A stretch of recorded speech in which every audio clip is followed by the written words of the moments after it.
Ito na guys yung Yamada Plus na dinala dito sa akin.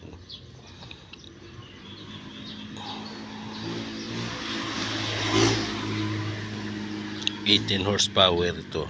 Galing na sa ibang mekaniko. Ito lang hindi rin nila napagana. Ito binaklas ko. Doon ko nalaman na ang sigunyal nito, ito crankshaft. Mali pala to, hindi hindi ito para sa 18 horsepower, pang 16 horsepower ang sigunyal nito guys. Pinalitan siguro ng ibang mekaniko ito.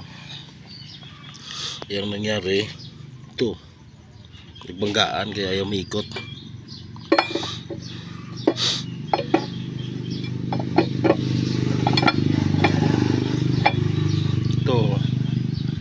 Ito bumabangga dito.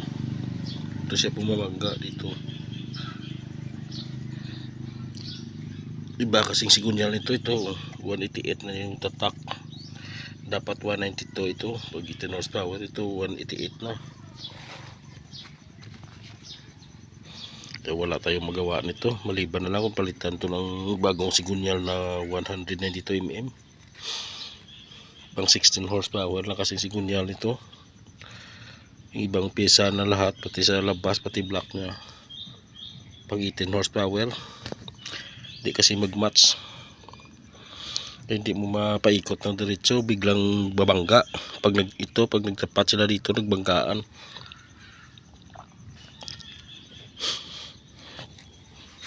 Ito ang kanyang side cover.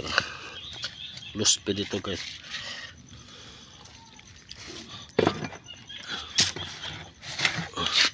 Ito, dito mo malalaman na 192F ito may tatak.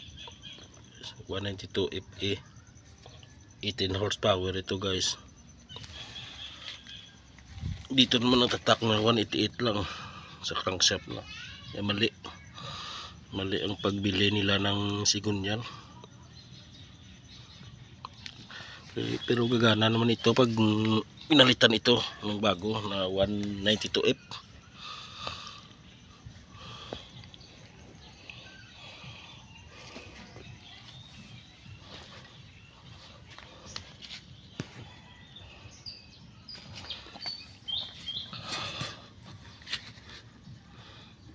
Tagal kasi guys ito nakastock eh.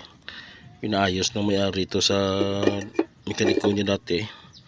Kaya lang hindi na umikot. Na stock sa bodega niya mga 2 taon.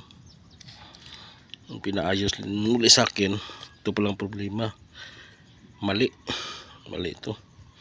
Okay ito pag pinalitan ito ng 192F. Gagana na ito.